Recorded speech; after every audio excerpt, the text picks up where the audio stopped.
Hello and welcome to Dolphin's Dive, the weekly strategically minded Handelabra stream hosted by Dolphin. Handelabra believes in civil rights for everyone and in being as inclusive as possible, so any comments or activity actively working against that goal are not welcome and will not be tolerated. You can follow us at Handelabra Games on Twitch and Handelabra on Twitter, Facebook, and YouTube. You can follow me personally at Dolphin21 on Twitch.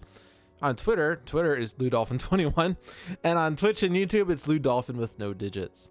Dolphin21 on Twitch doesn't exist, I think, or at least it was my original account, and then because of reasons it changed into Dolphin. Doesn't really matter. I'm Dolphin.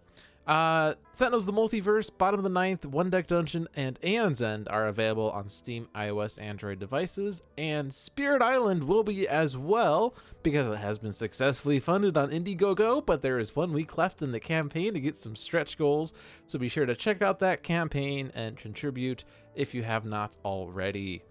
And I would link to the page, but I don't actually remember what it is. I know that Nightbot does it, but let me just do this myself, because otherwise it's... If anyone who's watching on YouTube who wants to pipe in, or contribute, should totally do so. Or if you're watching live right now in the very early minutes, it's here in the pinned message.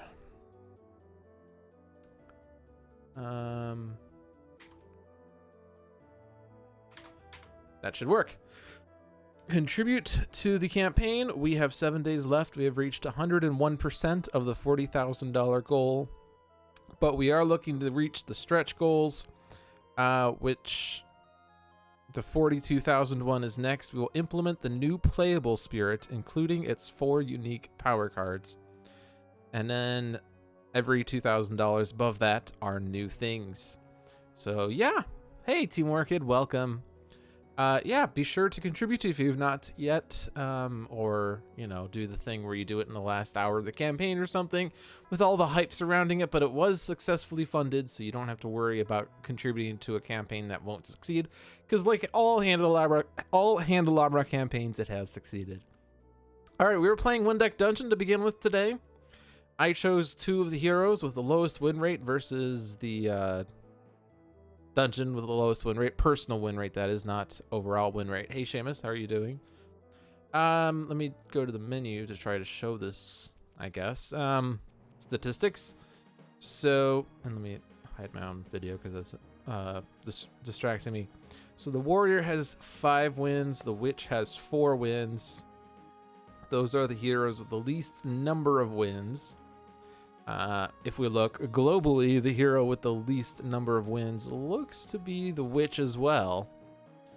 So I guess we're going to show off the witch today. But the the dungeon boss thingy, I've only beat Lich twice. I've also only fought the Yeti, or beat the Yeti twice. I guess Yeti technically beats Lich, but I'm going with Lich because I can. I guess there's also those go down there as well, but yeah, it's still the Lich that is that, and the dungeon with the lowest win rate is Fire Giant. Fire Giant is certainly very tricky, although I am undefeated against it. But we're going to continue on. We're playing with Warrior and Witch on Fearless difficulty, although I'm starting with 2 potions because of the healing focus. Playing with the traditional healing potion because this is just a base game dungeon, so I'm just gonna stick with base game things. So the warrior starts with 3 strength, 1 agility, 0 mana. The witch starts with 1 strength, 1 agility, 1 mana. So we total have 4 strength, 2 agility, 1 mana, which is excellent when we're in a dungeon that's very magic focused. Equally focused on the boss, but very strongly magic focused here. What you say? Hey, Sparky. Yeah, so, however, I did bring, some basic skills that might help. So, warriors, heroic feat, roll your store die, store a heroic die for each damage you take. You may only store 1 die at a time.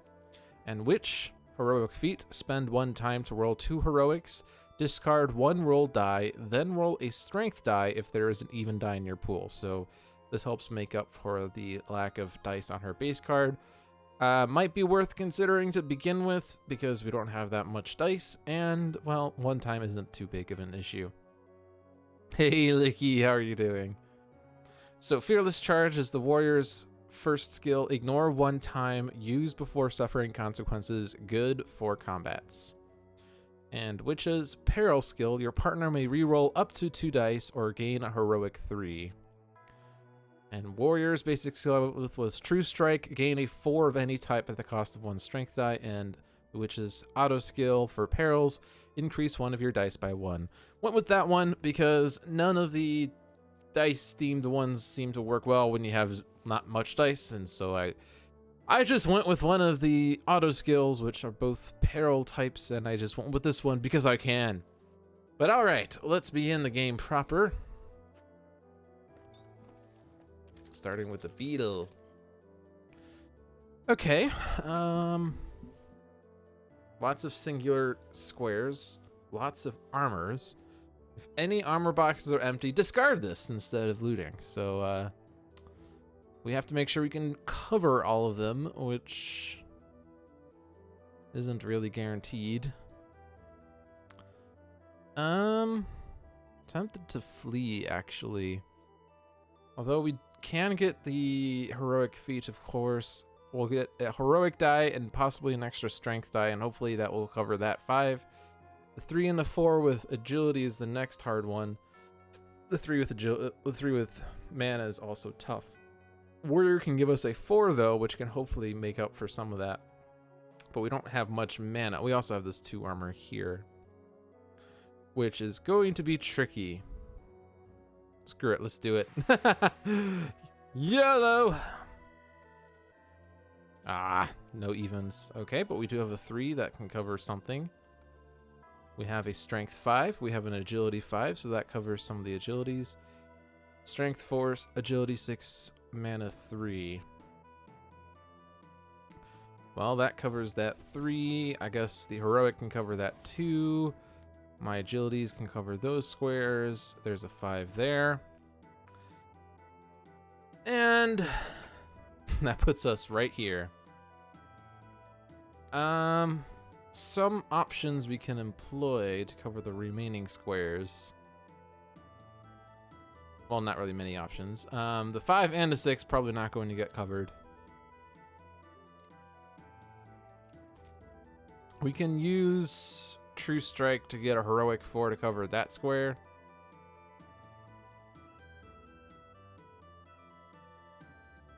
And there's not really much anything else I can do because we don't have many 5s or 6s, and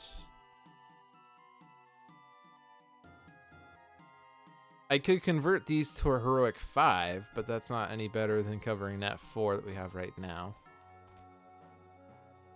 Might as well use Fearless Charge, it's free. Might as well use True Strike, because I should.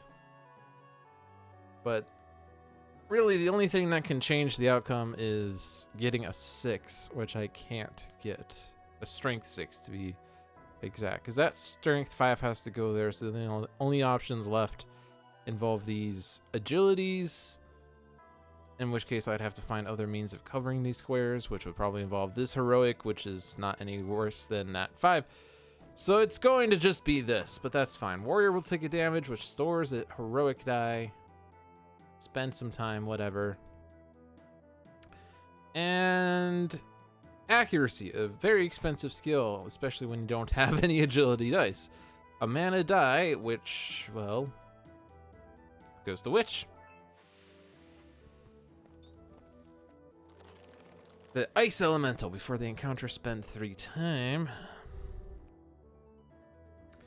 And lots of mana here. Well, we got a mana die, that helps.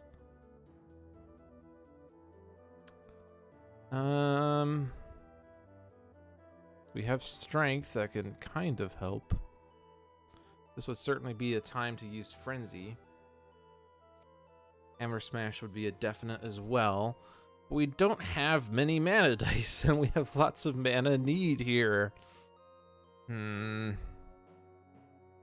Consequences, 4 damage, 5 time. We can ignore 1 of the time. Because almost certainly we can cover the 11. at the expense of True Strike, possibly. We can almost certainly cover the 2 unless I just get no good mana roll.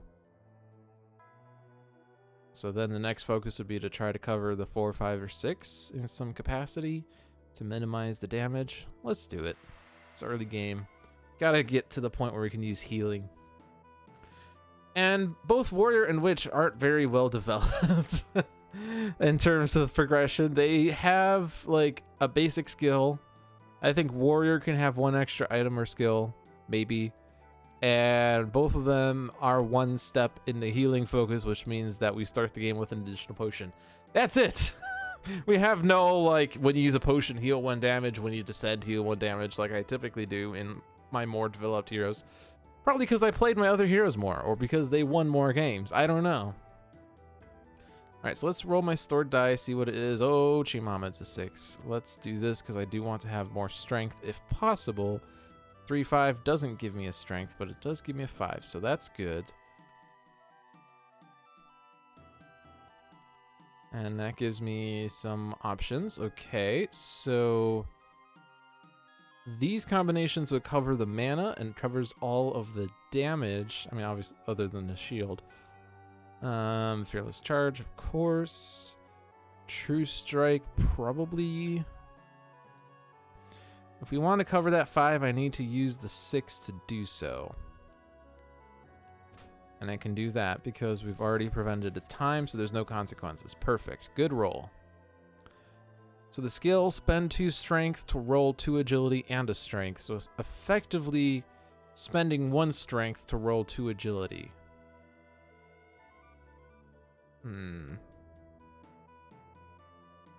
Because we could also go for the agility item, which costs no strength. But that's actually kind of tempting. I don't normally go for those kinds of skills, but it does seem to be a bit... I mean, we do have a little more strength than other things right now, and that extra set of dice could help. The problem is it will cost 2 strength. Like, it's a 2 strength investment, and it's only on 1 hero, so the 3 strength here, I'd be spending 2 of them. Hey, Frenzied Havoc. I think I'm gonna go for the safe set of stat boosting. Rune Puzzle.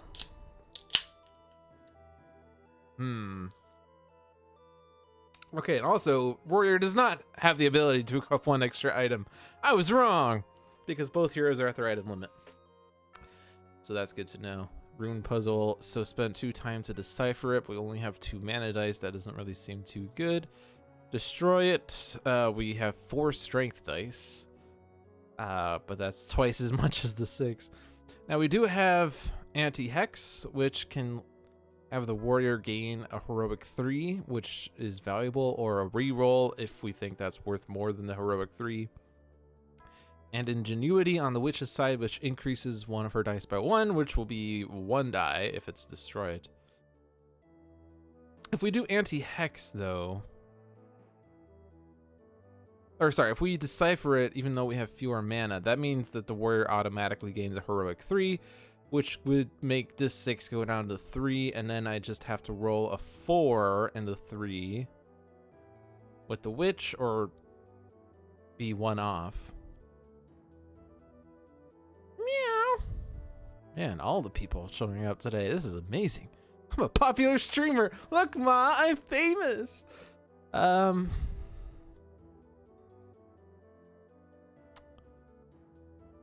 But I feel like even though it'd be a bit easier, it's also riskier, if that makes sense.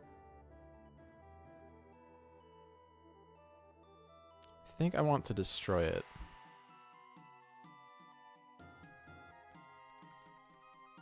Two, 4, 5. That gives me a 4. And that was an amazing roll, which...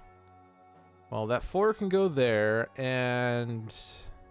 We have a 9 right now, so getting a heroic 3 automatically wins. Alright, both heroes at their item limit, and I'm happy with my dice right now, so I guess it's the skill. And that would make the most sense at the warrior. Although it's not necessarily a good skill. Spend 2 strength dice to roll a strength and a heroic, so it's the same number of dice, but it's effectively a reroll where one of them is a heroic die. Everyone loves the leads. Heroism! That's a really good potion. Spend time for each skill you use. Well, that's annoying. Lots of mana. Agility need. But I think we fought something that had this 3-4-5 pattern before, and we won, right? Right? Let's do Hammer Smash. Maybe we'll get even this time. Well, technically it's an even. And that's a really good roll. Okay. That's also a good roll. And that's a decent roll. Okay, so we have things for the strength. We can cover the agility. I can cover that. I can ignore one time and then spend a time, which does nothing.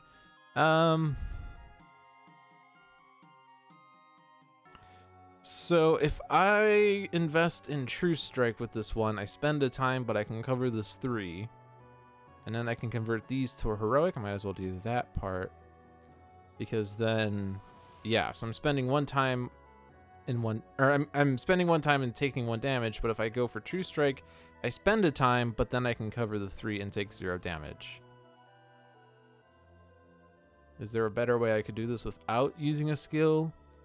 Well, covering up the 5s are very tricky, and they require all of those, so yeah, I guess that has to be done that way. Potion is worth it. Heroism is a very good potion. It's the Wraith! Converting an item to experience before the fight.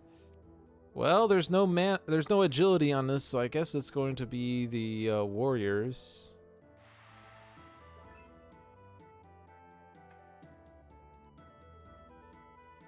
Oh boy. That's good. When we get to level 2, we might not need to use that skill as much.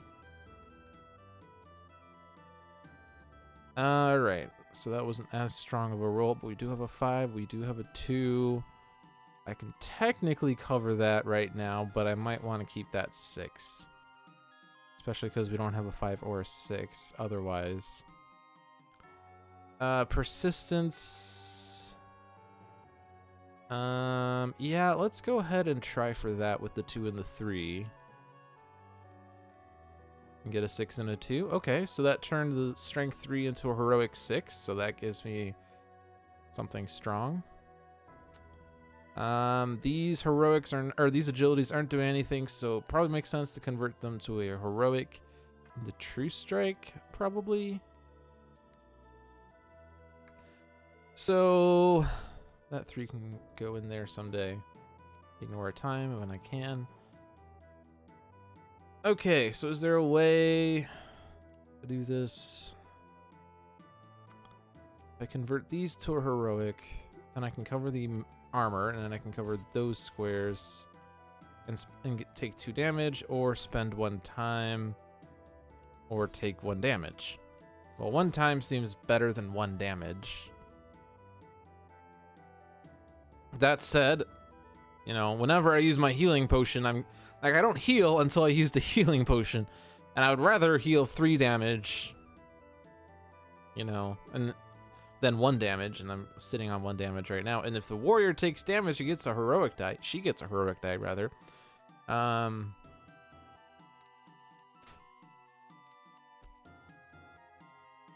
So arguably, it's worth taking the damage to get the warrior heroic die. I'm gonna do that. Risky strats. Witch is at their item limit. Warrior is at their skill limit. So Witch could take haste to spend 3 mana to roll 2 agility. Warrior could take a strength item, but that combos well with persistence and True Strike, so I'm gonna do that. Of course there is a way, just not a good way. Okay. I don't really like that skill. Prevent up to 2 time, but spend an agility, and we don't have that much dice. Then again, 4 experience would put me over, and I'd have no what's the word? No rollover. This is not a really good encounter because either way, I don't have enough dice. I think I'm just gonna flee. Is it like, are the consequences worth it? Like, I mean, if I climb around, I take 2 damage and spend 7 time. If I blast through, I take 4 damage and spend 2 time. I don't think so. Bear traps. The invisibility potion spent 2 time before an encounter. Skip to the claim loot phase. Nice potion to find earlier on. But the experience would also level me up to level 2, which makes everything a lot easier. And disarming would spend a lot of time, but it's 6 agility. We have 2 agility dice, possibly another heroic die. Anti-hex could give a heroic 3, and ingenuity can increase the die by 1. So it's possible to do this without using up frenzy, and the consequences for disarming are very small. 2 damage 1 time, plus the 3 upfront costs. So I'm gonna do the risk route. That gives me a 6. I could also take the heroic 3 to cover that 6. I can cover the armor 4 there. All right. Do I want the potion or do I want the experience? I'll play the game the hard way, and I'll just fight everything honestly. Speaking of fighting everything honestly, this is a painful encounter. Although if I can cover some of the strength, we can survive. 8 damage 5 time. Brute force is a ridiculous skill. No, it's not. It's not the skill I'm thinking of. Damn it. Never mind. This is not the skill I want. That's not as useful. Honest fights, you say? Discard any number of value 5 dice. Gain that many strength 6s. First, you have to have 5s. Secondly, you have to be willing to ditch your 5s to gain 6s. And thirdly, those are only strength 6s. So, I don't really think brute force is too nice, but someone might find value in it someday. Technically, the ogre would be a really good fight for brute force.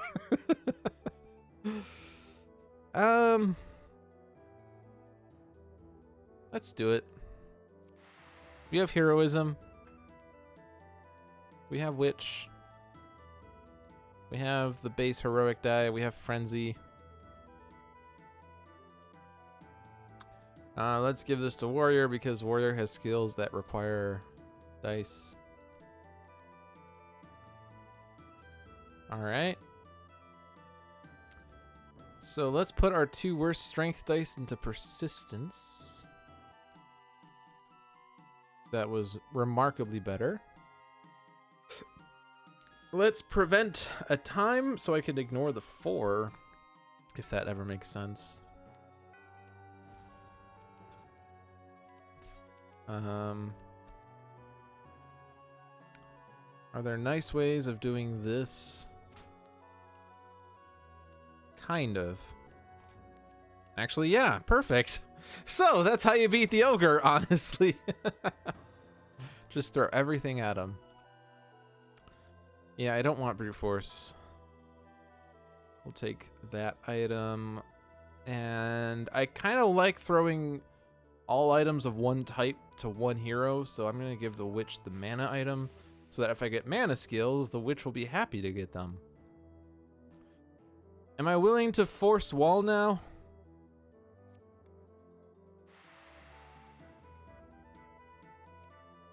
see. We have 3 plus 1 is 4. Anti-X gives me another die. Ingenuity increases my die by 1. So that gives me 4 dice. Hopefully we get a 4 somewhere. And a 3 would have to go there. That'd be 11. That I'd have to do with 3 dice. Or 4 dice, actually. Or, well, yeah, 11. No, yeah, one of my dice. So 11 with 3 dice, that could be increased by 1. So it's possible. So you're saying there's a chance.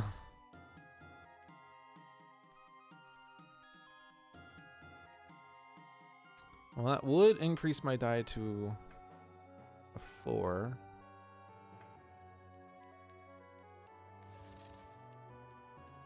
All right, there we go. Which is at their item limit. No! Spend an agility to prevent up to 2 time.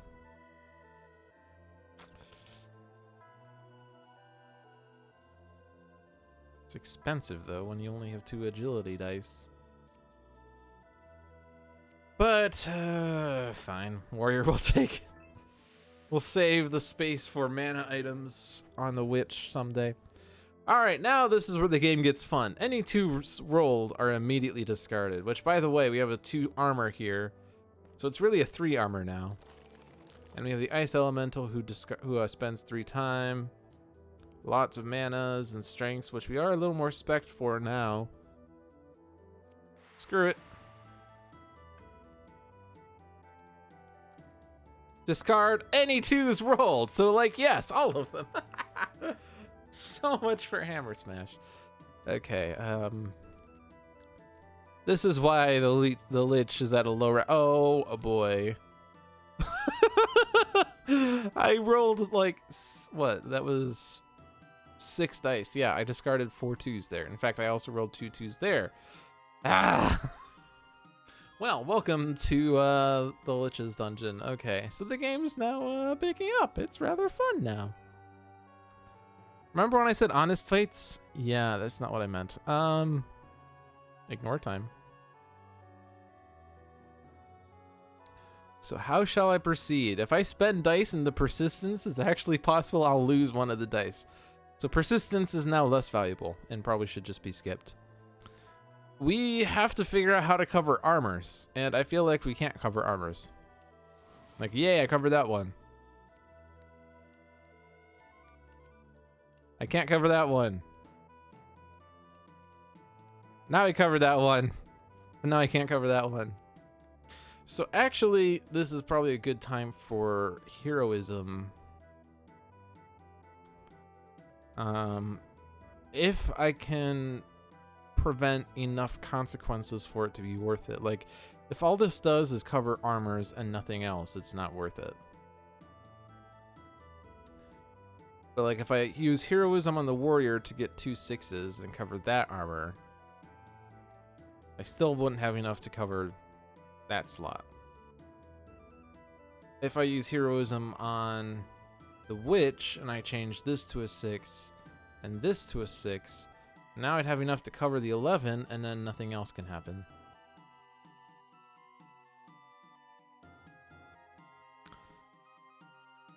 If I use 2 heroisms, that's exceptionally expensive.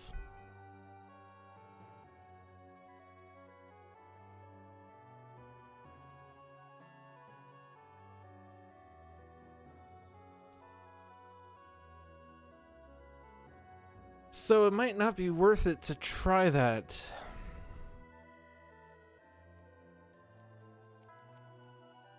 But maybe this is, if I'm not going to be able to do anything, maybe I'll just throw everything into persistence then. Because, like, nothing to lose.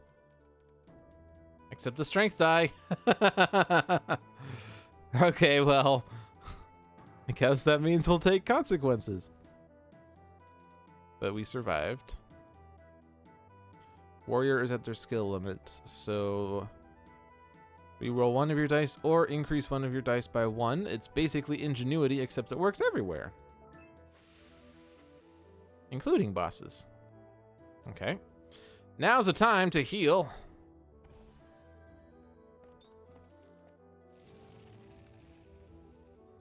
So yeah, so the question was whether heroism would be better than healing there, but since we couldn't really cover anything, I think it was just better to take the damage. Witch is at their item limit, warrior is at their skill limit. Warrior could take the strength die. That is technically a mana skill, but it involves rolling, which is bad. So let's disenchant. Even though I'm gonna end up rolling 2s everywhere. Everyone there. Only 1 2, so that's not awful. And I can increase my dice several numbers of times. Which I don't need to really do much at all, because I got that. Alright. So let's give that die to the warrior, because, well, stuff happened. Making a heroic die uses 3 dice, not 2. The skill that I always forget about. Cleave. Increase up to 4 of your dice by 1 each. That can replace persistence. Because that's not going to be used anymore, but increasing dice by 1 each, that's valuable. Okay. I know when I said when I would get to level 2, I would stop doing this, but considering that dice are getting discarded like mad, I feel like it's worth it. And I think actually I want to do that on the warrior. Who's discarding only 1 die. And which is not discarding anything, technically. Alright, so ignore time. We have some 5s, that's good. Gotta cover the armors first. I could increase one of my manas by 1. And now I have manas here that aren't doing anything. But what if they need it later?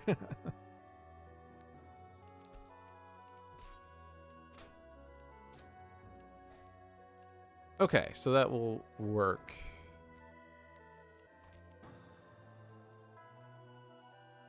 So warrior is going to replace persistence, even though technically the witch could take cleave. But it's just not a good idea. Another wraith. Dexterity gives you an agility 6 at the expense of an agility die, so it basically guarantees you'll have an agility 6, which is nice. But we do have to convert an item to experience, and both of our heroes are at their item limits. So we probably want to get the strength item back, is my guess.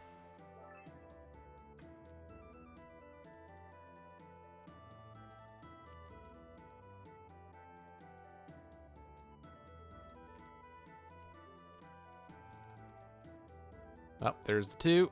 2's plural. And there's another 2. No agility, but that's fine, because we don't need agility. Okay, do I want to cleave? Cleave would change this to a 4 and a 6. Do I need 6s? Not really. Do I need 4s? Not really either. Ignore time. Yes. I can increase one of my dice by 1. Do I need to do that? That could give me what I need there. But we do need to cover, or think about covering that 6. Although the warrior could take the damage and get a heroic die. But let's see. Still gotta cover the armor here as well. We have a 6 here, but oh, I guess that could, actually, hey, we have a 6. Fun fact. So I guess that was probably being considered for the 5 though. Although I guess that 5 could go there as well. So let's increase something by 1 to fit that. Cover those squares. Actually, cover that square. But that's not a warrior die.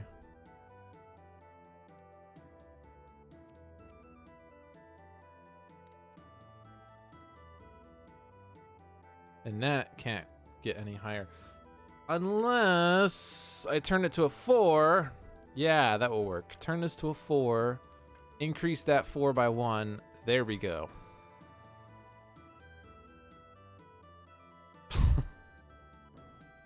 Okay, Dexterity, maybe? Or item. I want to be at full items. I don't want to lose my strength dice. It's not worth getting an agility skill if I ditch my agility die because I rolled a 2. Okay. Gain a heroic 6. You can only use it to cover a box with armor. Not useful on the boss, but certainly could cover things there.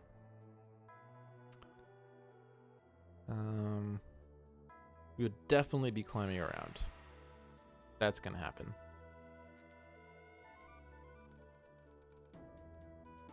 Well, that was a fun roll.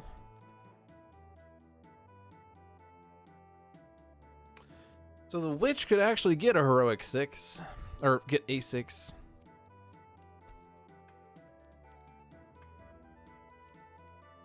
Which makes this a lot easier. All right. I'm gonna level up, I think. I could take this skill, but I just want to get to level 3 before the floor. It's just my usual pacing is that I want to make sure I level up once per floor, so that I get to level 4 before the boss, so I have 2 heroic dice on the boss. Do I want to stay on this floor at this point? It's gonna cost the damage, but I could give it to the witch and then heal it and put the witch back down to 0. So I think I'm gonna do that.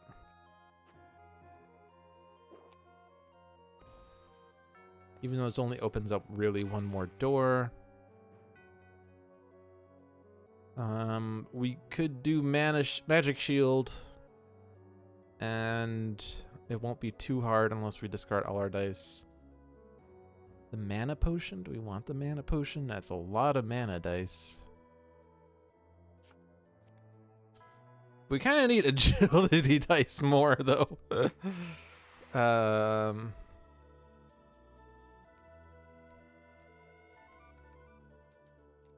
Well, remember when I said it wasn't going to be too hard?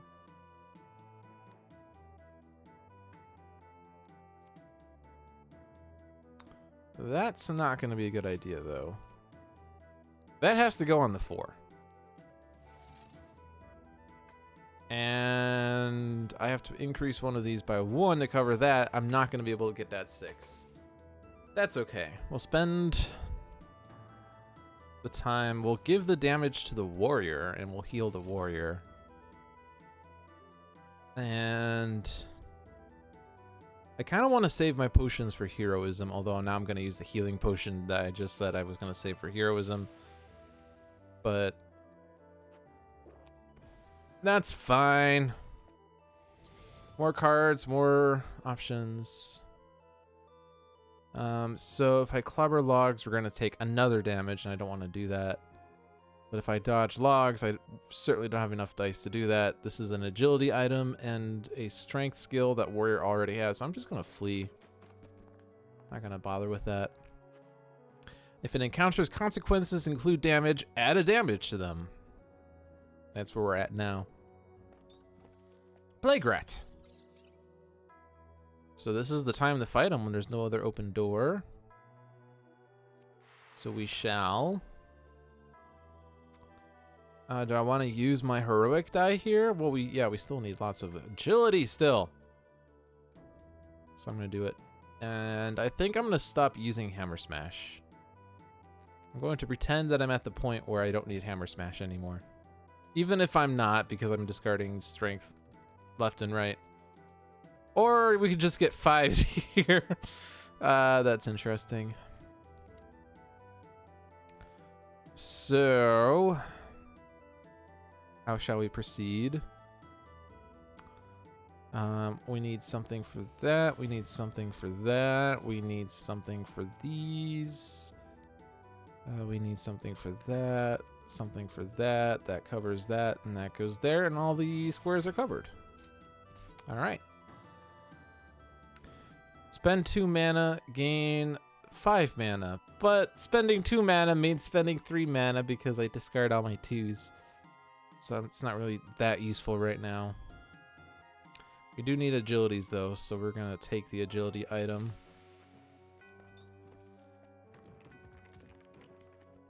All right. Another copy of Flame Weave. Interesting. Dismantling should be trivial. Climbing is not trivial. So we'll go the trivial route. I think I want to give that to the witch because we can increase her dice. Provided that she doesn't discard her dice. Or she gets 2 6s and doesn't need to increase her dice. Alright, well we have 4s and we have 6s, so like we don't have to do anything, so that's fun. Alright, so let's just give the witch Flame Weave, I guess it's something. Slow time, run past. Ooh, Valor. I want Valor. Let's slow time to do that. And hope that I can at least not die. I'm discarding 2 of my dice. That's good. Not really. I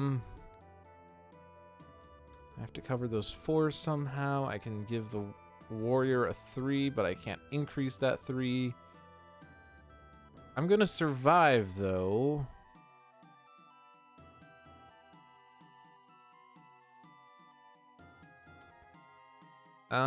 It's kind of tempting to try to reroll a die, although I could end up discarding it. I could put these 2 into Flame Weave and increase it by 1, but that doesn't actually help me at all.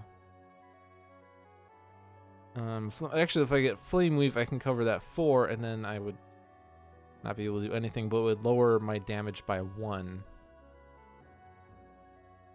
I don't think I'll be able to cover the 11, period. If I reroll a die and say it's a 6... it doesn't really do me anything because I still wouldn't be able to do. Like, I guess I could increase the die by 1, make it a 2, put that in the Flame Weave, get a 5, increase that 5 by 1 to make a 6, and then I still have 1 extra die that does nothing. But it does, or no, I still can't even put it in the put that in the 4, or get something to put in the 4. Ah. Like the wrong person has the 3 right now, but that was always going to happen. If I use both of my +1s, I don't get a 4. If I reroll my die and it's a 2, I lose it. If I reroll and it's a 3, I can turn it into a 4. But that still doesn't help. Like, at best, I can just cover this 4. At best. Which I could do... like this.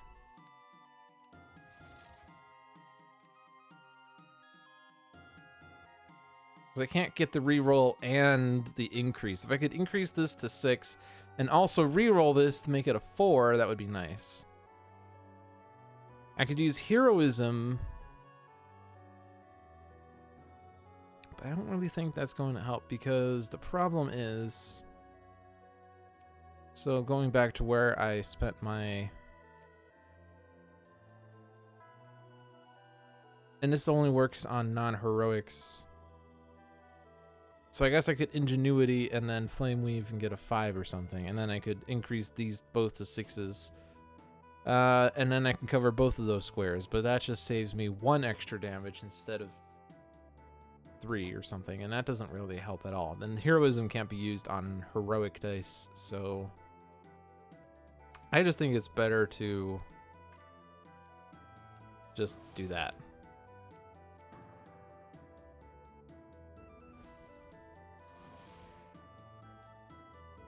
But Valor is definitely worth it.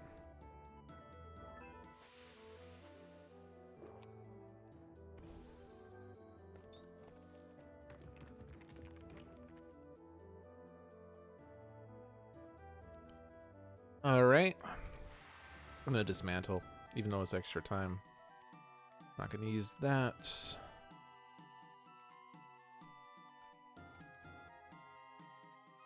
Okay, we have A6.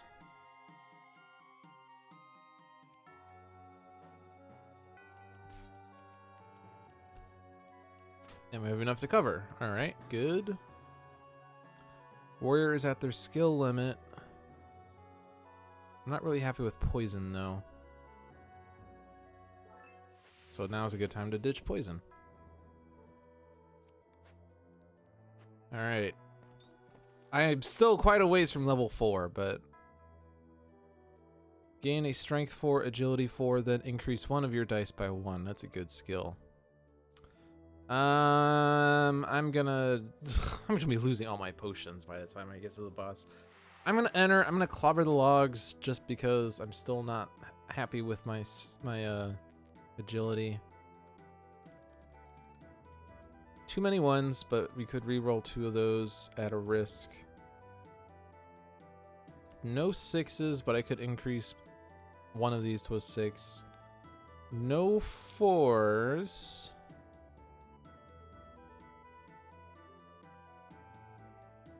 I think I'm gonna do the reroll even though it's risky. Wow, that was tragic.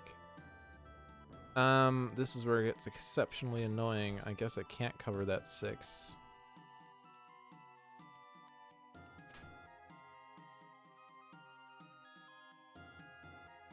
I'm very close to doing so, but I can't.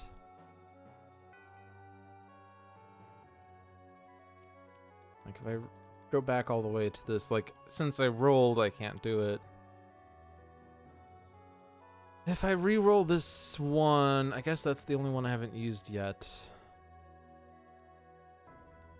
And we can cover everything with the other dice, so I guess it makes sense to use the re-roll in hopes of getting a 4 or higher, but we didn't, and it's discarded, so, alright, that's my fate.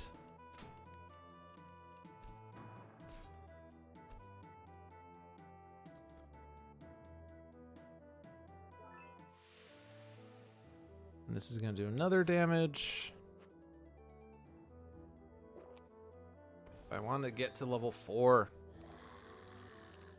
If any boxes are empty, spend 2 time. Great, we're getting all of the ones I don't want to get right now. And it's only to experience. But I can convert. I'm greedy and I want to get to level 4.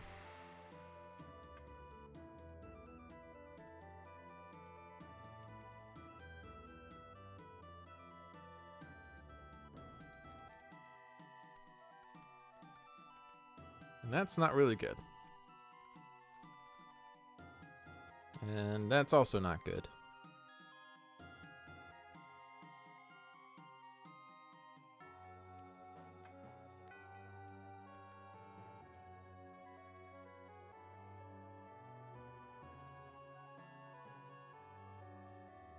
I need mana, so I don't think I can use Static Burst, but I don't need Strength or Agility as much. Although that Agility 4 is not doing me any favors. I could increase it by 1, which might be worth it, because that 4 would increase various dice by 1. But I do have a Strength 6, so I don't need to increase Strength by 1 per se. In fact, most of these increases would not really be worth it. Anyway. If I increase this by 1, I can put that in the armor slot. And that can go in the armor slot. I don't really want to use my heroics on the other armors, especially since I can't cover that 10 anyway. Hey.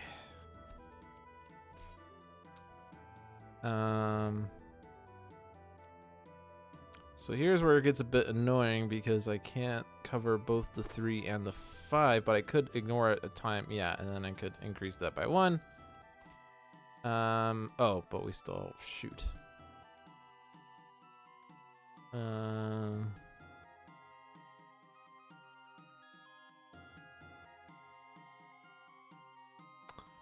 That's actually annoying because I still got to cover the 10, and if I don't cover the 10, we take extra damage.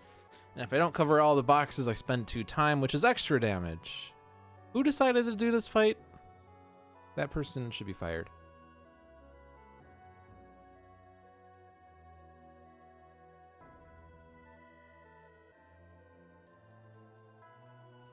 Like, this would be enough to cover the 10, but I have a lot of armors that have to get covered.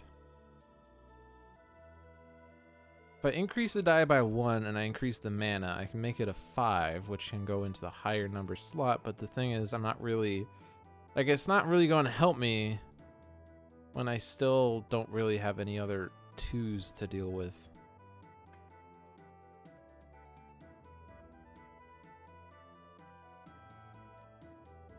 Like, that 6 will definitely go there. I want to try to get that 5 to go there, but the problem was that that was going to be a heroic going into the mana slot. But True Strike, I guess, could do that as well, and I guess these can turn into a heroic for True Strike.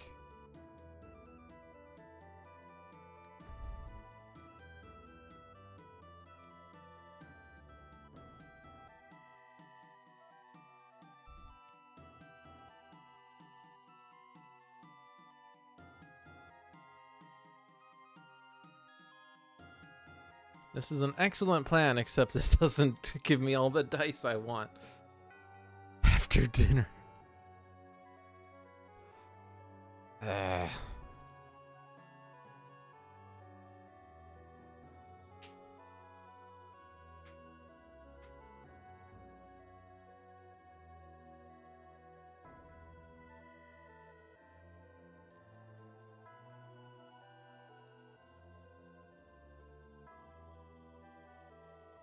Like, I'm still short 1 die.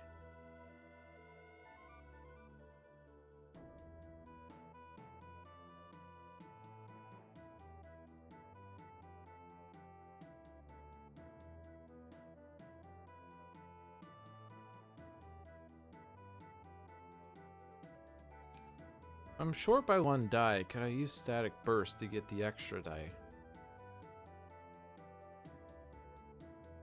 Static Burst gives me a Strength 4, an Agility 4, and I can increase any of my dice by 1. If I increase the Agility by 1, then I'd be able to move that 5 somewhere else. And I'd have an extra Strength 4 that would then combo with this Agility 4, make a heroic. But I would have to utilize it there, and so I'd still be missing 1 die.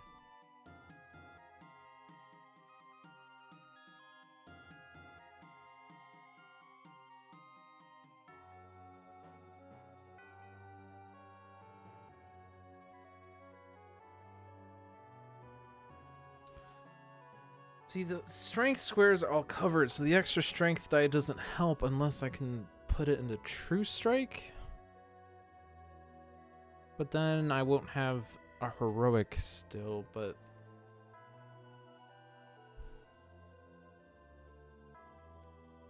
Let's see, that's a warrior die.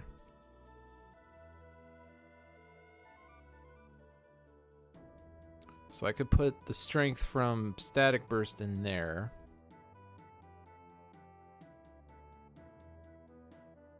That might work. So we'll do Static Burst, increase the agility by 1.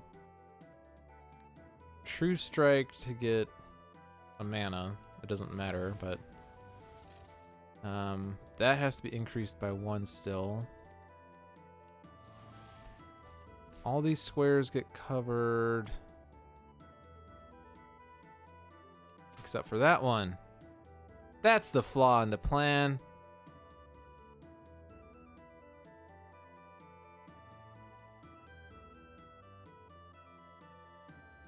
I'm still short a die.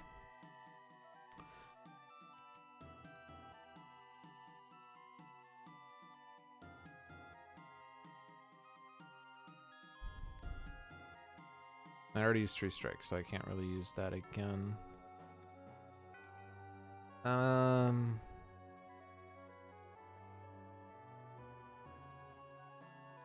all those numbers are tight. The exception of that 3.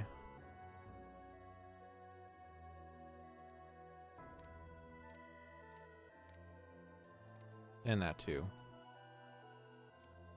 We've used up all the +1s.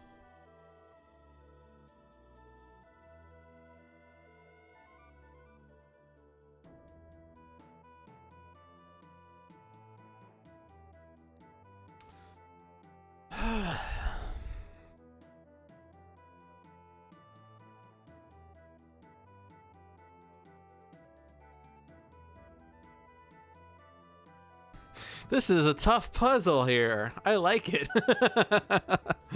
Honestly, I like situations like this where it's like I feel like I'm this close.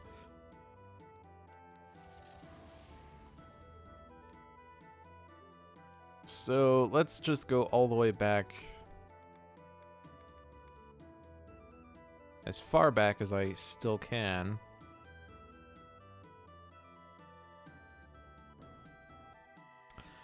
Now, if I increase the die by 1 and I turn it... If I increase this mana by 1 and I turn it into a 5 by Flame Weave...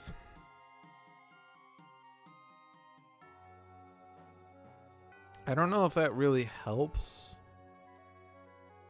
but it would give me something that covers that 4. Arguably covering the 2 is a little easier, even though I'm short on dice. Although I guess part of the issue is that I have to spend that 4. So I guess it's more like I'm covering that 10. So it's not really that helpful.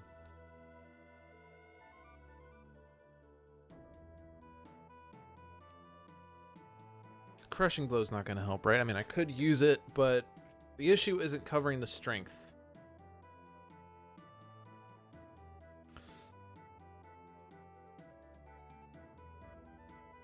Unless I can get a heroic, like if I can spend on True Strike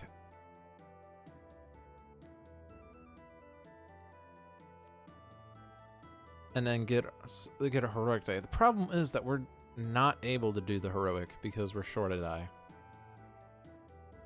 And then Static Burst gives me a strength anyway, so we're already doing that plan.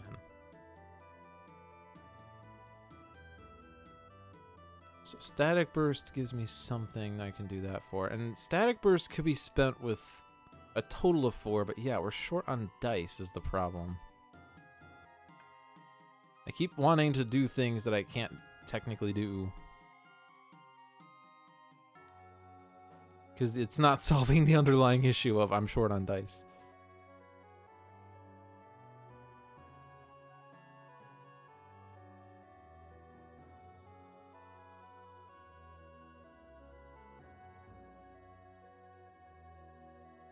Yeah, because right now...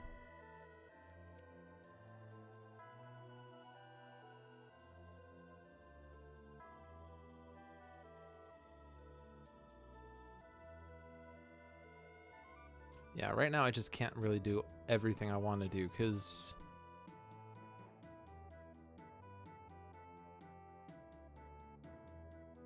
I can True Strike to get a 4. Or I can convert these heroics to a 4, but I can't get 2 heroic 4s at all.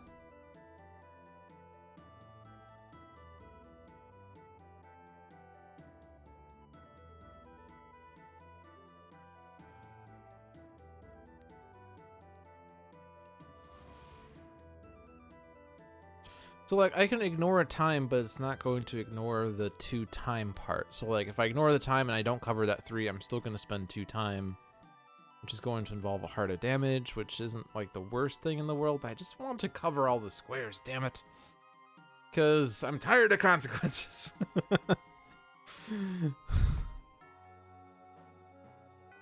Gah. So that strength 6 doesn't help, right? Like, I keep going back to that strength 6, but that's not going to do anything. Even if I convert these to a heroic, throw that into Crushing Blow to get a heroic 6, that doesn't do anything because the issue isn't that I can't cover the strength. Let's just undo it again. Whee!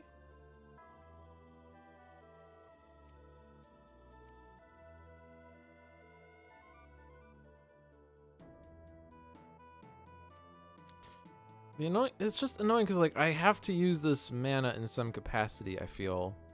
But I'm not using it in a capacity that makes sense.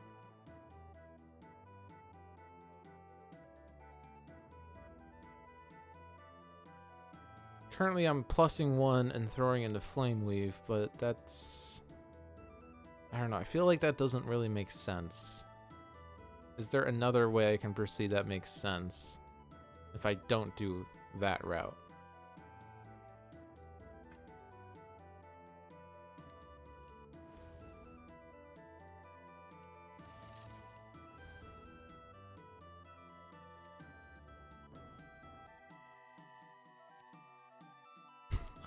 And then I put the mana 6 there. Yes, this is a great plan. Yeah, that's definitely not. Because that was just...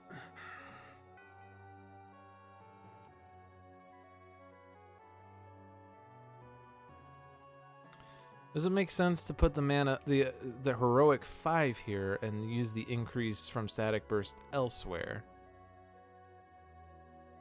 Like, could I use Static Burst effectively just to get a heroic 4?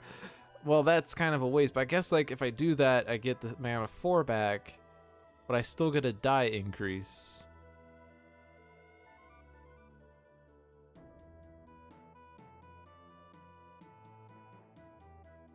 Because if I can get a die increase, I could potentially get a heroic 2, right?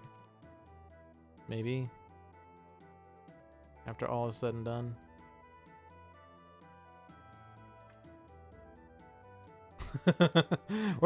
I feel like we might, maybe, someday, have a hope of a plan.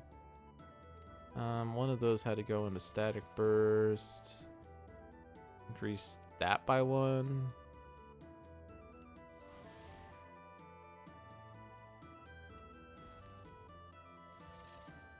And then get the heroics. Though I think I was going to cover that with that, technically. But where does this get me? Very far.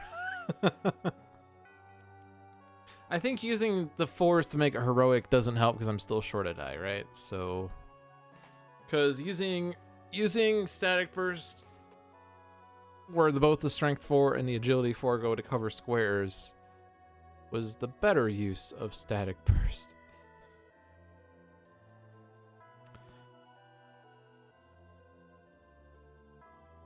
But I do think, like, covering that 5 there might make more sense. But the problem is that's the only other... That's where that agility die was going to go. But this agility... Cleave's not going to help. Because the issue is not covering the squares. The issue is dice, right? Like, I keep coming back to trying to figure this out. But the problem is I don't have the dice. I can't make both of these 2s.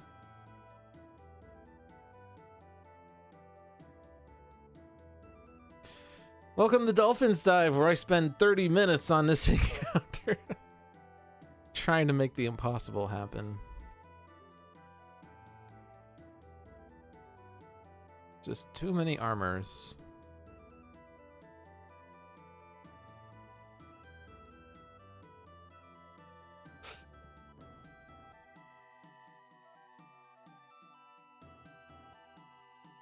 I'll increase this 1 by 1. Put it into Flame Weave. Put Flame Weave into Static Burst. Because clearly that's going to work out. Narrator, it doesn't work out.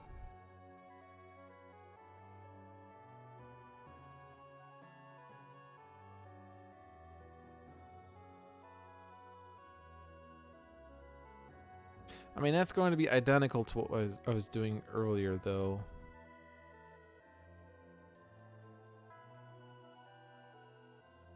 I mean, I could do that. Get the 5, put the 4 in there. But I really want to do something like that. If I convert those to a heroic, I'm still short though, right?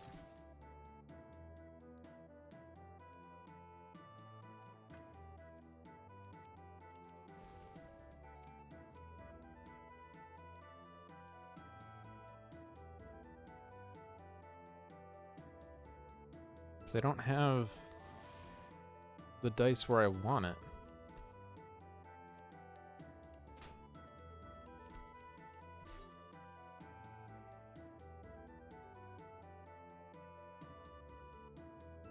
I think I still have to cover that. Alright, I'm about 2 steps away from just admitting defeat. Like, I'm so close. And I feel like there's something that will work eventually. I just don't think I have it. So for those of you watching on YouTube, be sure to leave a comment for the path to success that I'm missing.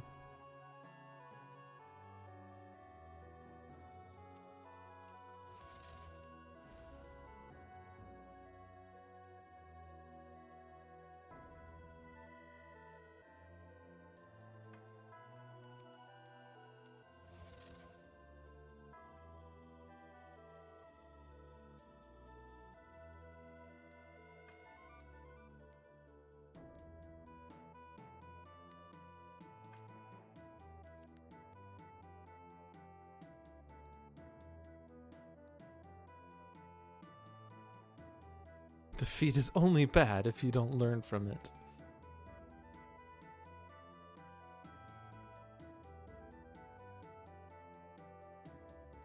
Yeah, it's just that these dice don't do me anything anywhere.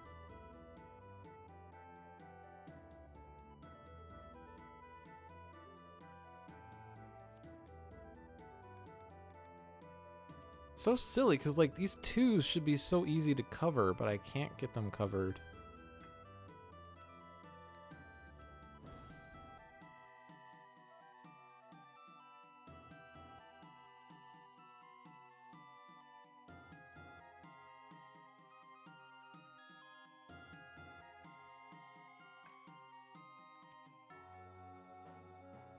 I had a reason for that, and I already forgot what it was.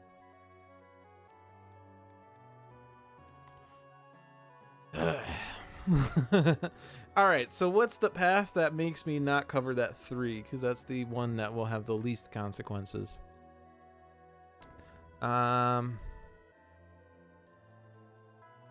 Static Burst, increase that to a 5. True Strike to get a mana 4. Increase that mana by 1.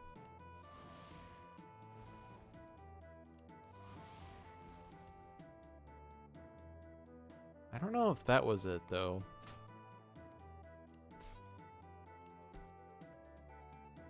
I guess it was.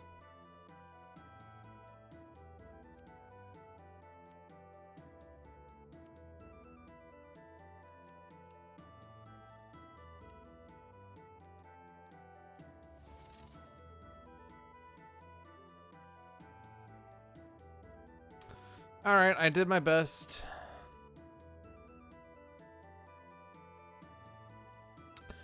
I'm still gonna stubbornly try to.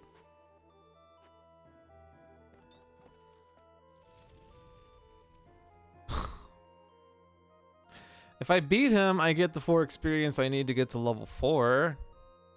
Before the encounter, one hero loses a heart. Does this trigger that? It does. All right. This is going to go places. I'm not going to use that, though, because that will involve more damage. You roll it. Actually, no. Lich could roll it, actually, because Static Burst could come in handy. Although, the problem is still, you know, mana dice. But let's just pretend that we have mana dice. Oh my god, we didn't discard any dice. Is this what it feels like to not fail? Oh my gosh, we don't even need strength in this encounter. That's ridiculous. All right, Valor, because that's a heroic. All right.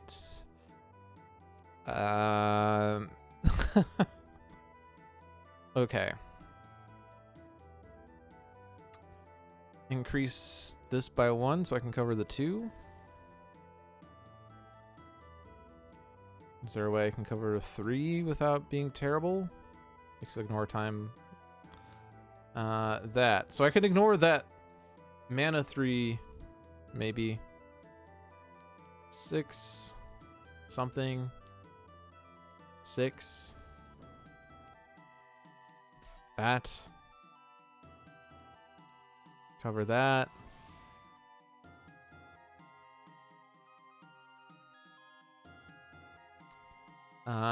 Get another strength 6 because I can. Get a mana 4.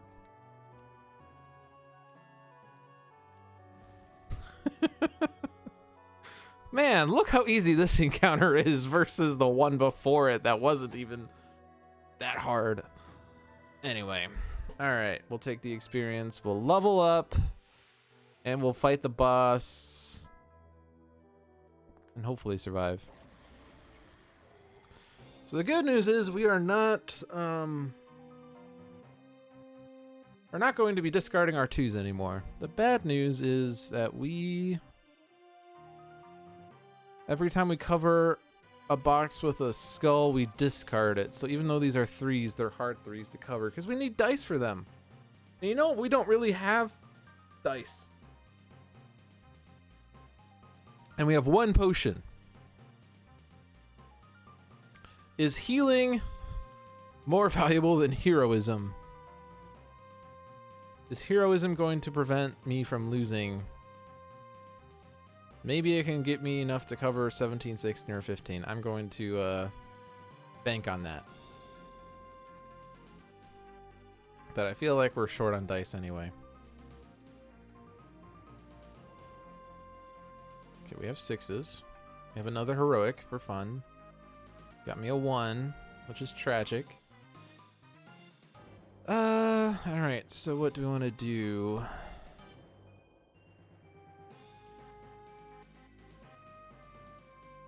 Consequences, 15 damage. Yeah, that seems great. Let's ignore a time. Alright, I feel like our strength is certainly better than anything. We're just a hair short, though. Because we really want to have 2 3s left over to cover that 3. Our agility is certainly problematic. Technically, that covers that, but it doesn't cover that 3. And our mana technically covers that. So we've covered the parts where we take the bulk of damage.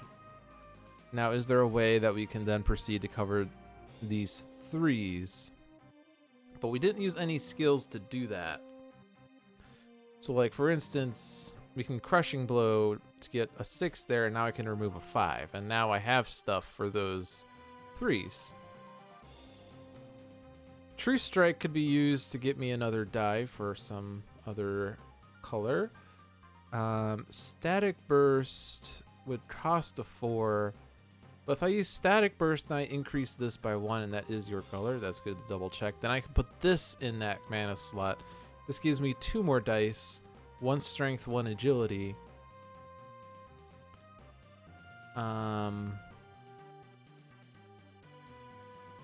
So that certainly helps. So let's do that. This gives me another color there. So now I have too many strengths. And I have nothing for the mana right now.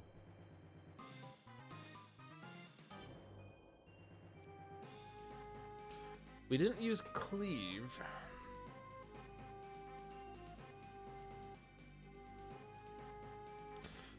So let's see what Cleave could do. I'm going to hit remove die. I'm going to place a die somewhere, and then I'm going to undo just to see where the dice were.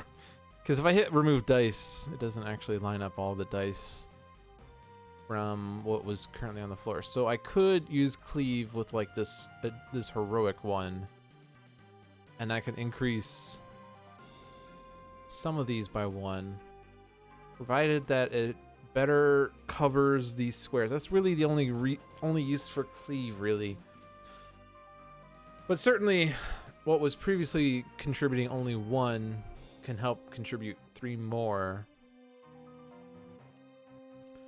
Like, that already covers the 17, so that's not really doing me too good, and I can't really cover that 17 any better than that. But if I increase those by 1,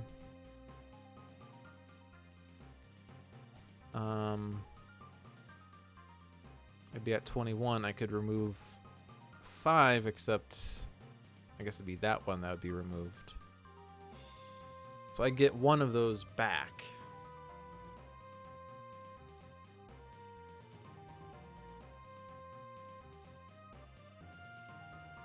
So let me get those back.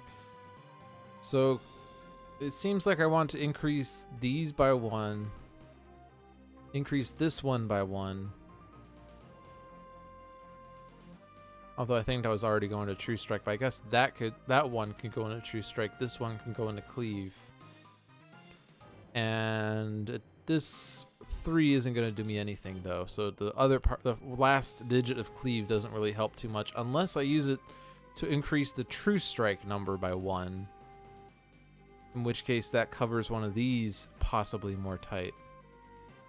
Lucky Familiar, I could increase this one to a 2 to fit into Flame Weave. And then that would cover up Flame Weave. Or that would cover up that 15, and that leaves this 4 that might have been previously thrown into there.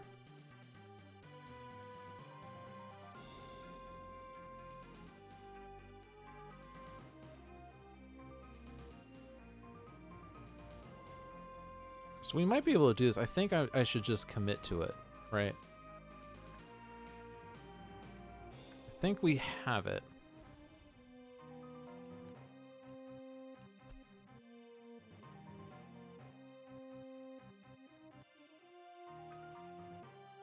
Oh, but actually, let me do True Strike first, and then Cleave. Although I don't think I needed that. But yeah, I didn't really need that. But now I have things for the man. Oh, but I don't really, do I? I have things for the strength. Oh, but now I do have something. Okay. We got it. All right. One down.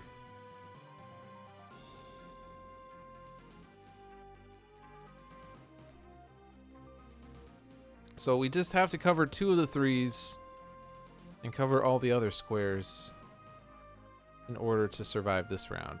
Or to win, basically. We just have to do 2 more damage. I don't have to cover all 3 of them because we can survive one of these.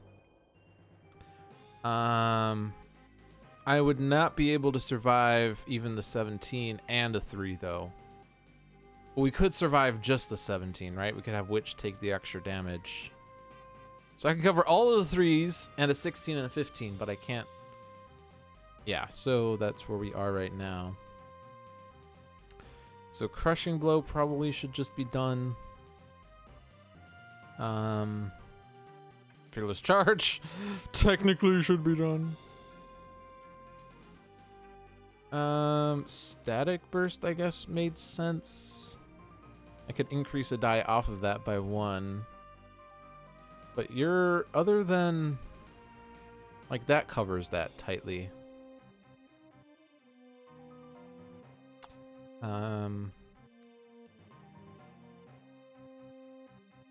Cleave would make this a 5, which will cover that tightly.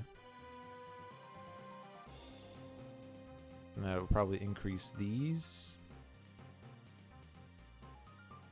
I don't think that 3 has to be increased, but we could put that in True Strike and increase that.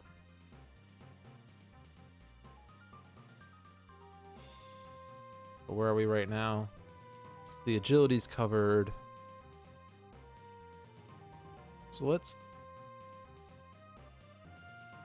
Because I don't really need...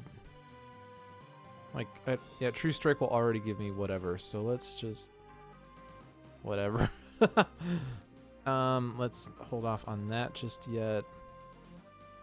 Actually, I guess that's just gonna be True Strike. We have a Heroic there. We have a Static Burst, and it doesn't matter what increases. So that gives us a flawless victory then. Okay, well, I spent 30 minutes trying to avoid taking a time of consequence, and ultimately I had enough to fight the boss. All right, so that worked. That gives us 12 hexagons.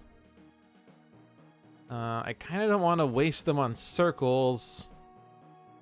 Honestly, I just don't like doing that. So I'm just going to cover the remaining, not hexagons, pentagons. And then I'm just going to fill the rest in squares.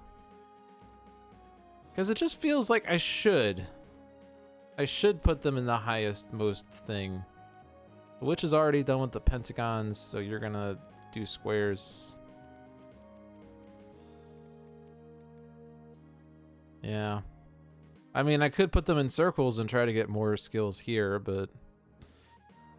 oh well. That's fine. Alright, so thank you for watching that 30-minute Let's Think About Something That Doesn't Ultimately Matter fest. Let's move on to another game involving lots of thinking, which is every Handelabra product that has ever existed.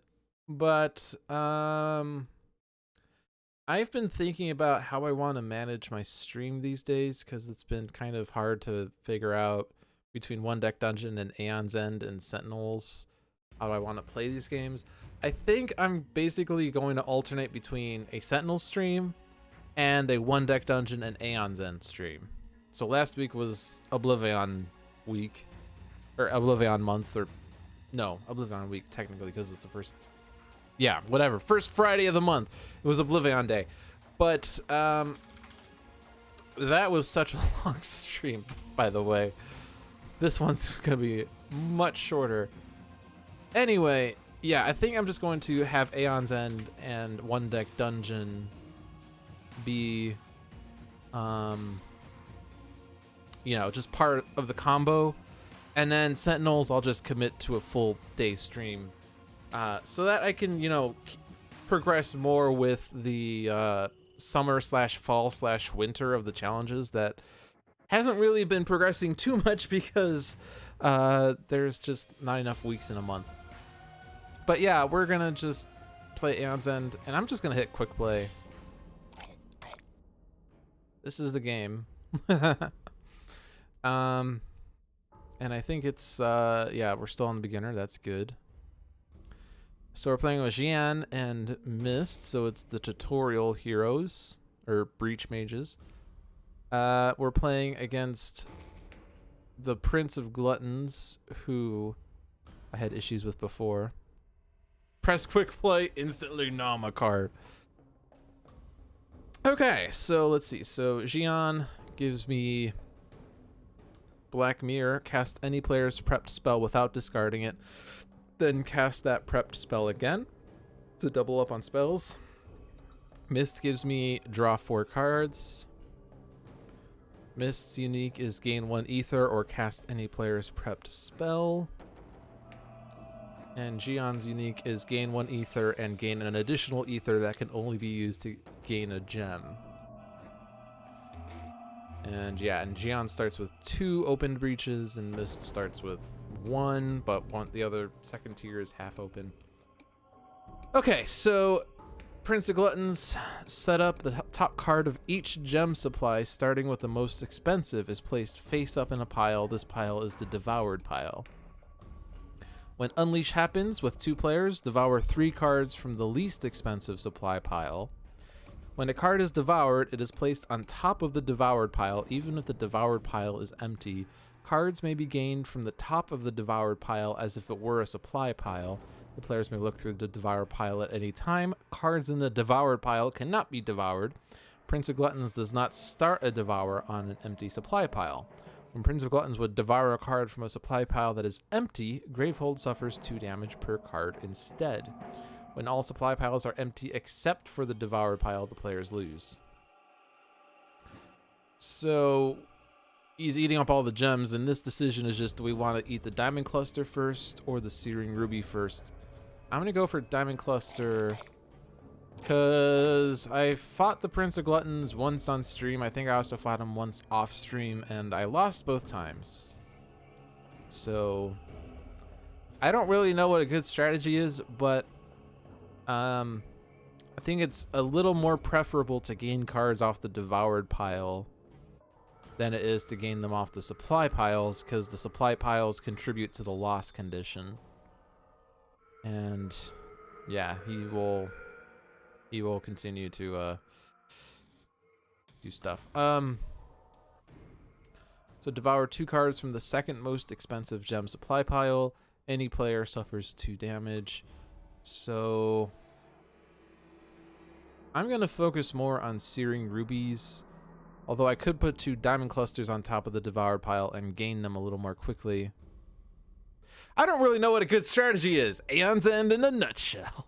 I'm gonna do Searing Rubies because those allow me to buy spells, and spells are good. And one of these two heroes are going to suffer damage. I don't really know if it makes sense. Let's look at these cards.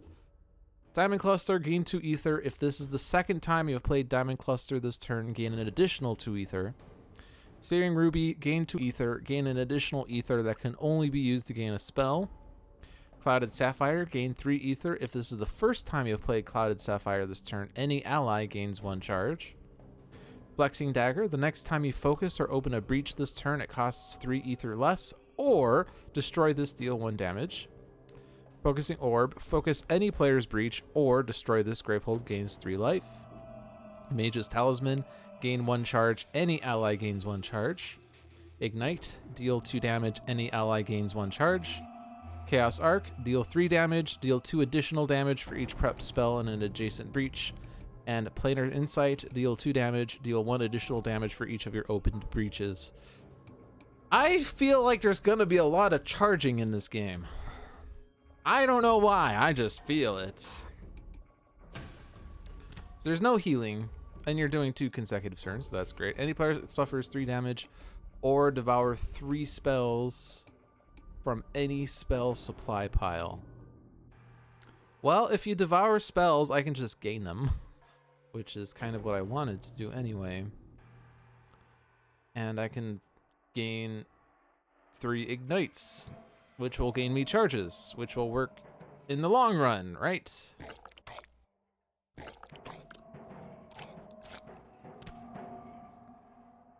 All right, play the gems. And I have an additional that can be only used to gain a gem. Well, that stinks. I can't actually gain this then.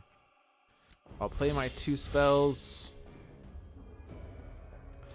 I have 4 I could use to gain a gem, so even though I just placed Searing Rubies in there intending to buy them off the supply, I guess I'll buy my own Searing Ruby. Now it's missed. Play the gems. Let's gain an additional ether so I can actually gain that. Place the spell. Now it's missed again, so we'll use the spell. We'll spark, play the gems, and I'm gonna go ahead and focus so I can place that spell, because using your spells to deal damage all the time is nice.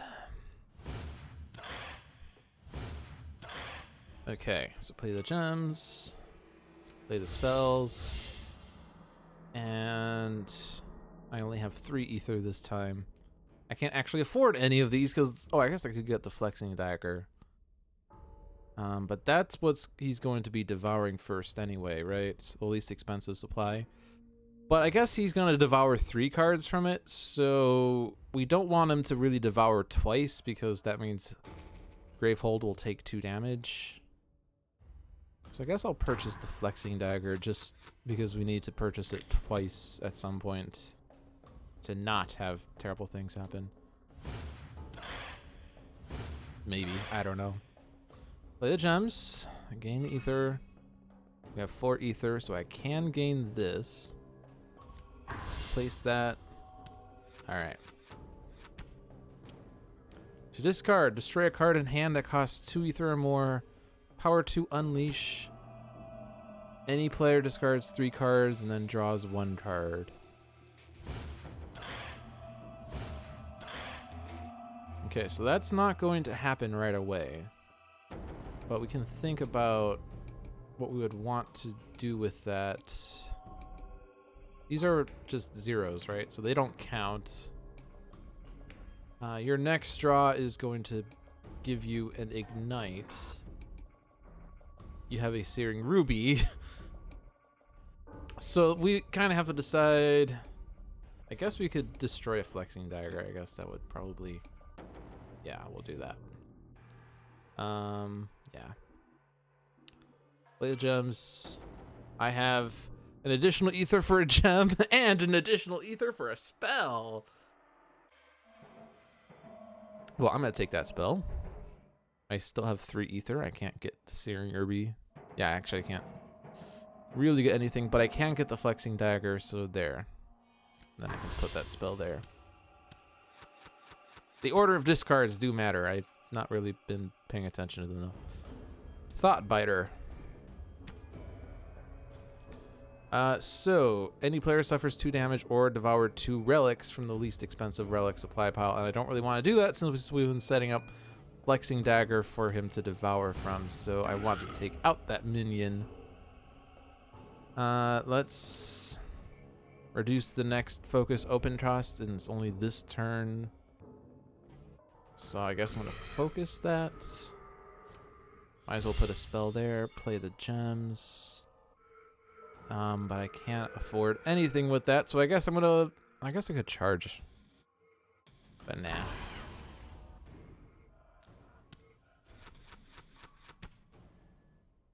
Oh, I guess I was gonna... How far back can I go back? Not very far. Okay, well.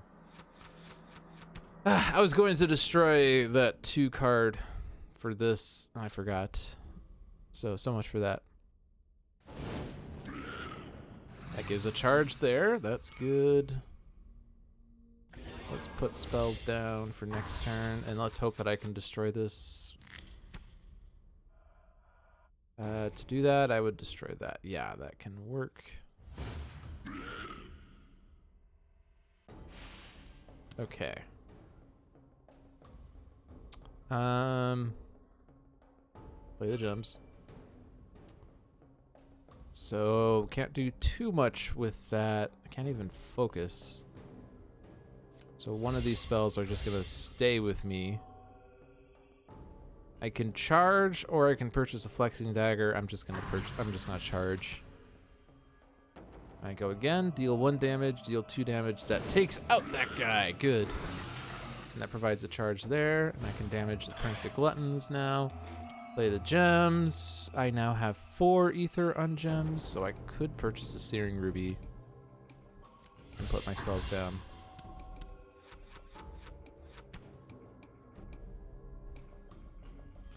All right. He's down to 50. Okay. Play the gems. Gain ether, I think. I can open that door. That sounds good.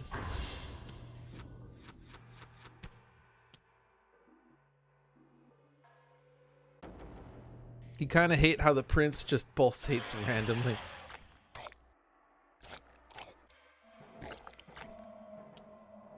The player with the most prepped spells suffers 2 damage for each of their prepped spells, the usual one. Okay, so you are gonna keep him unleashing, and I don't want you to do that, jerk. Play the gems. This deals 2 damage, so if Mist goes again, I could take out the Banesire, but I don't want it to be +1. Then again, I guess it doesn't matter. So I'll just put it there just in case, because it's not like it's lost. Okay, so now the next unleash, it's a 4-way tie, and all of these have enough in the supply except for Ignite.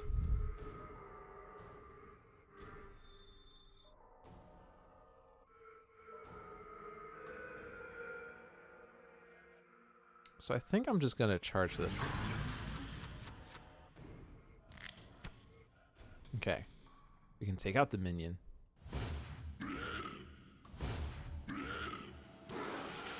Okay, play the gems. Let's reduce the next cost there. We can open this. And let's put a spark there then. Yeah, sure. Gravehold suffers 3 damage, or any player discards a gem in hand. Repeat this 5 additional times! Ew. Okay, do that. Look at that, you're charged.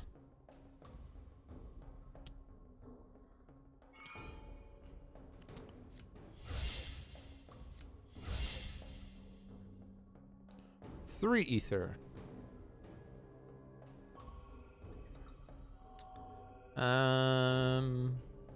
I could open that, but I don't really need it just yet because I don't really have spells. Because I've not been trying to buy from that supply. I could buy this. I guess that would perhaps do the thing. Do I have one? I don't have one. No, wait, what am I talking about? I have two. Oh, no, those are spells. Never mind. It's the different cards. I'm going to buy that. I have to be very mindful of my deck composition, though. Okay, damage you. Go away. And then play the gems. Cast any player's prepped spell without discarding it, then cast that prepped spell again. It'd be kind of nice to do the one involving deal 2 damage, any ally gains 1 charge. Twice. Because that would basically recharge that pretty quickly, right? Unless this counts as Jian casting it and that charge is missed, which is also fine.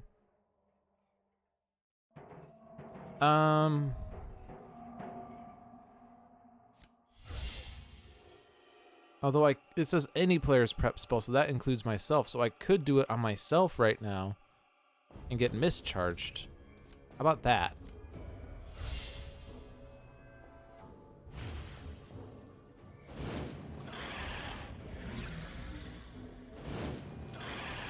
Yeah, look at that charging happen. Alright, we can gain ether that can only be used to gain a spell. So 7 ether for spells, 5 ether for other things.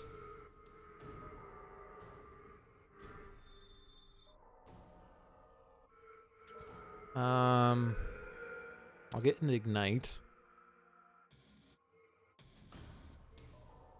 I'll take a relic. How about that?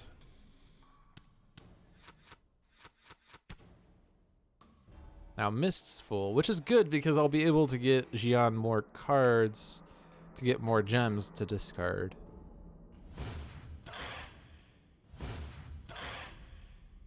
Play the gems. Let's do that. Jian draws those cards. I have 3 ether. Oh, what are we gonna draw next turn? 1 spell.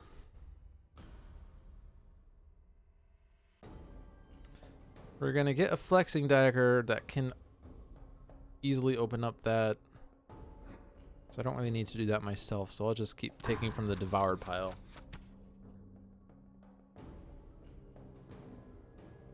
But yeah, now that we have all of those cards in Jian's hand, we have lots of options for gem discards. Let's start by discarding the useless crystals. And, well, that will take care of it. Good. Unleash twice, any player suffers 2 damage. So that's fine, because we could discard from the things that...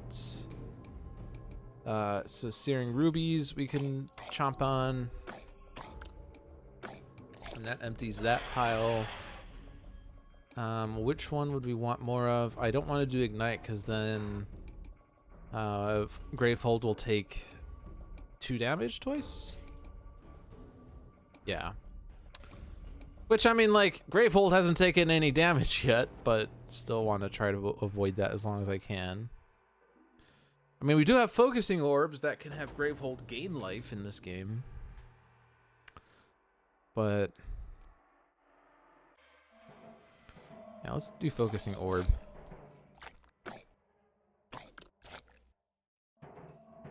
And let's give the damage to Mist. Alright. Charge up. Play the 1 gem. Cast any player's prepped spell or gain an ether. Does it really? I mean, the ether's not going to do me anything. Although I guess maybe... actually, let's undo. Let's not play the gems. Put the spell. Reduce the next cost by 1. Now if I gain the ether, I can focus that. How about that? That makes sense.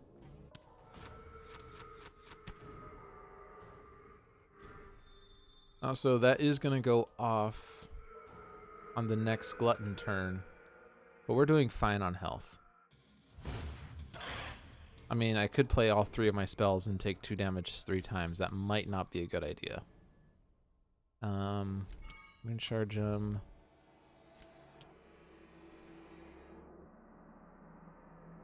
Yeah, maybe I shouldn't just play enemies. Like, sparks aren't really worth it. So I'll focus this and then not use it. Well, I mean, if I end my turn with 3 cards in hand, then I don't discard those cards, but whatever. I draw only 2 cards. But yeah, that was minimal damage. When damage is dealt to this minion, reduce it by 1. Any player suffers damage equal to this minion's life. Okay. Even though it's a waste of a damage, I should try to lower it. Let's reduce the next cost by 1. Let's focus that one. Put that there, that there. Alright. Jian can afford it.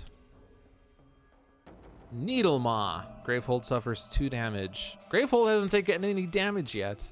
I'm sure there's an achievement for winning a game without Gravehold taking any damage, though. I'm going to believe there is. Alright, let's put those spells down. And then Jian goes again. Perfect. So I can take out the big guy. And I could do the +1 damage on the guy that can take +1 damage. Play the gems. Relic. Focus. Spell, spell. And I have 5 ether that can be used to gain spells. So let's take another ignite. Oh, the achievement is for no damage across all mages in Gravehold. Okay, well, close enough. I know I'm not going to get it, but close enough.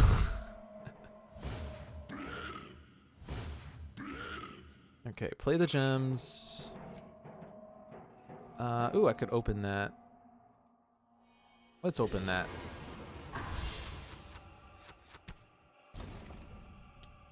Oh no, Gravehold took damage.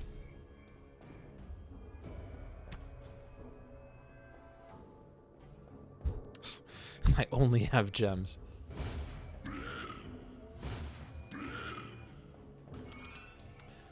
All right, what do we want to do here?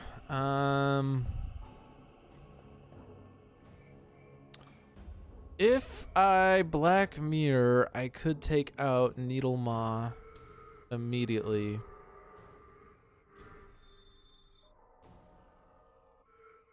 And it would do the damage twice, and we would charge up Mist twice. Or Jian. Actually, let's see what will happen with that, because does it count as Jian doing it or as Mist doing it? Counts as Jian doing it, so it's charging up Mist, which is fine.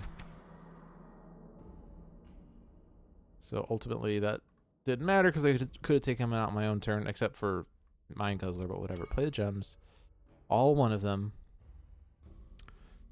I could actually, since that 1 ether is not going to do me anything, although...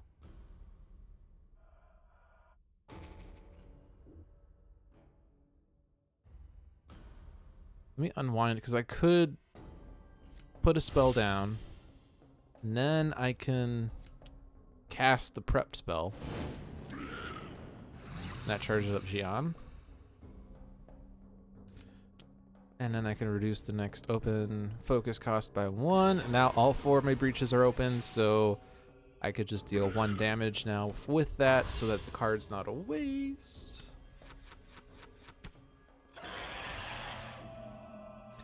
Okay, 6 there, 2 there. Let's do the rubies, or the diamond clusters.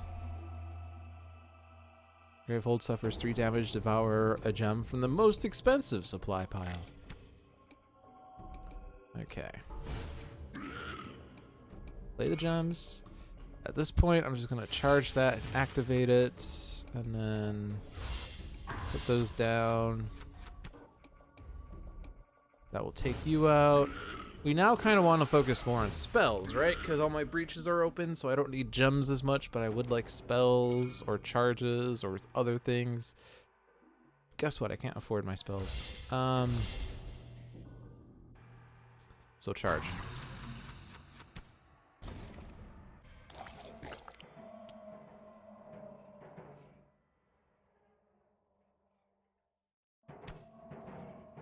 Yeah, those minions are taking away all my resources.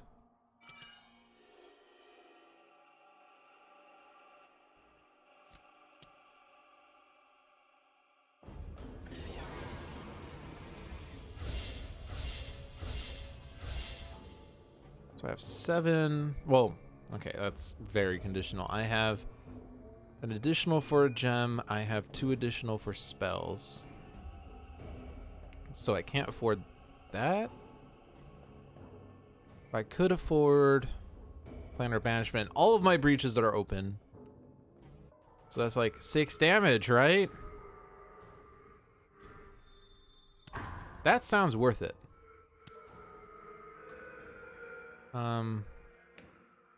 Yeah.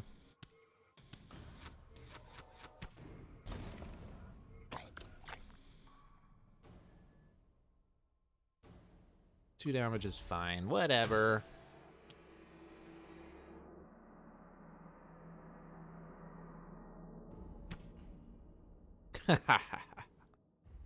Okay, so that's going to be 6 damage. We're gonna take this guy out. And devour cards equal to this minion's life from 1 supply pile. That was what I forgot about. Well, that's why I lost the game on stream, was I didn't read that word, from 1 supply pile. So I'm just gonna whittle him down. Play the gems, all 1 of them. Deal a damage. Play all your spells.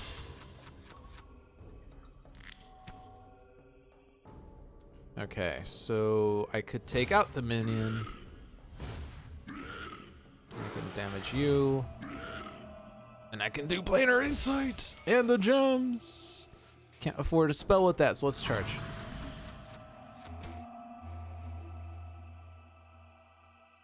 Okay, so damage. Damage. The relic that will do a damage. Alright, now we're down to just the Prince of Gluttons. Play the gems. Cast any prepped spell. What was this one? Draw 4 cards. Yeah, let's do the prep spell. Oh my god, that's so much damage. Do that, have you draw 4 cards, and end your turn. Persistent, unleash twice. Let me guess, you're gonna go again, aren't you? Yeah, we've not really been paying attention to this, but if you unleash twice, we're gonna have Gravehold take 2 damage. I don't think it's worth trying to spend things on that. Okay, we have lots of spells here. Actually, we have a single relic, so let's... I feel like instead of doing 14 on Jagged One, I should do 24 on Prince of Gluttons at this point.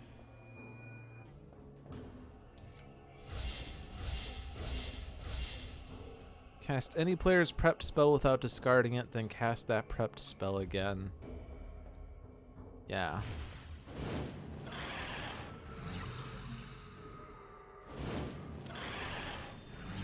And now I have 8 for spells or 7 for gems, or I charge 3 times.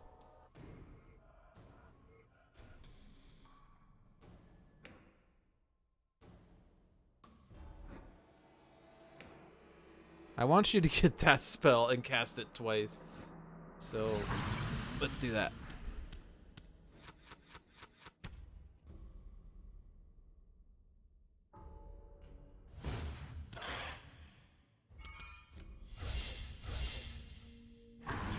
Yeah.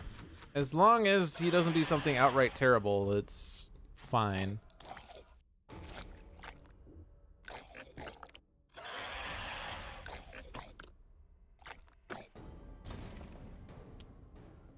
To discard, spend 7 ether. The player with the most charges suffers 4 damage and loses all of their charges. Well, that's not happening right now, so that's fine. Okay, so let's put those spells there. That one ether is not going to do me anything, so let's cast a prepped spell to charge up Jian. And gain the charge. Alright, so I could use this now, or I could use my Black Mirror on that, and I think that makes more sense to use Black Mirror. Because that's going to end the game, right?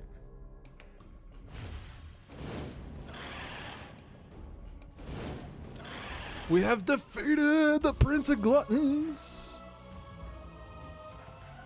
Alright, there we go. I played smartly. At least I played better than I did last time. I played the Prince of Gluttons. Woohoo! I am on beginner difficulty though, so it's not really too satisfying. But hey, I claimed vengeance on the Prince of Gluttons. So let me just check this out. So beginner, each mage starts with 12 health. Gravehold starts with 35 health. The Nemesis starts with 10 less health. When I go to normal, mages start with 10 health, so that's 2 fewer, and Gravehold starts with 30, so that's 5 fewer, and the Nemesis starts with base health. On expert, so that's the same health for mage and Gravehold, but we include the increased difficulty rules. And on extinction, mages start with 2 fewer health, Gravehold starts with 5 fewer health, Nemesis starts with 10 more health, and increased difficulty rules are used. So really, I guess I could consider going to normal now, because if I had played that game on normal, I also would have won. If I had played on expert, it certainly would have been different though. But expert for Prince of Gluttons, an additional 9 cards from any of the supply piles are placed on top of the devoured pile in any order. And, well, it could just be 1 card from each supply pile or something, but there's certainly ways to play this where I guess you would do 2 from, not from the gems, but like 2 relics, 2 relics, 2 spells, 2 spells, 2 spells. So then these are now 3 piles. And so when he devours, it's just going to empty that pile out, and we don't have to worry about Gravehold taking damage. Although it does empty out the piles faster, so I guess that is an issue. And then if I had played on this, I probably would have still won, but it also would have been a longer game. He wouldn't have died at the time that he was going to die, so I don't know. But yeah, so I'm still, I don't know. Have I beat all of these yet? I didn't beat Crooked Mask yet, right? I got lost in the corruption, but I did beat Rageborn. I did beat Carapace Queen. I did beat Prince of Gluttons, so Crooked Mask is last. So I guess that means that I'll beat the Crooked Mask, and when I do that, I'll move to normal. Alright, so it's 8:54. It's a little early. But because I had a 5.5-hour stream last week, I think I'm going to go ahead and excuse myself now, if that's fine. I'm not going to do a speed run of Baron Blade or something. But thank you all for watching. I hope you enjoyed this stream. Be sure to check out the other streams on this channel. We have Handelabra live every Tuesday with John and sometimes Jeremy, 2 of the leads of Handelabra that can show you content before it is publicly available, such as Mist in One Deck Dungeon and the mage, whose name I don't remember, Jay in Aeon's End? Yes. So that content, which should hopefully be out soon. And you can also see some Spirit Island development, since it is being kickstarted and is, well, funded, so it is going to happen. Check out Dolphin's Dive every Friday at 7 p.m. for some strategy streams. Check out On Deck every Saturday at 8 p.m. with Pirate Savvy and Dover for a brother and sister fun time. And check out Tales from the Archive every 7 on Sunday. Every Sunday at 7 with another letdown for some storytelling, mainly Sentinels, but maybe some other games at some point. Yes, it was funded earlier today, and I posted this earlier. Do I still have it bookmarked? I do. Or not bookmarked, but copied. And it was successfully funded. Is that going to the stream? No, it's not, but that's fine. I could make it go to the stream, but that would involve too much hassle. It's at $40,532 out of 40,000. It's 101% of the fixed goal. 1,125 backers with 7 days left.